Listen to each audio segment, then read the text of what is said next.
Finally, we're going to look at 3 test runs showing the consequences of the pavement edge drop-off. In each case, the driver was instructed to drop the wheel off the edge of the pavement and then turn back onto the roadway. Keep in mind that the driver knew what to expect and was expected then to be able to regain control and keep the vehicle in his traffic lane as designated by the cones.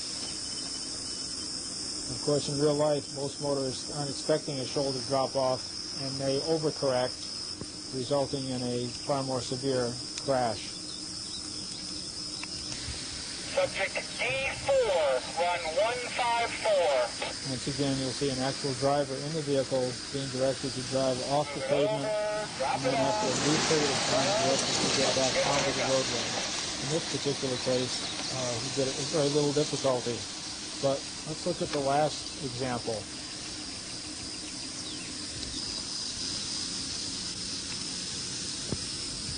Subject D4, run 155. Over, drop off. Come back up, come back up, come back up.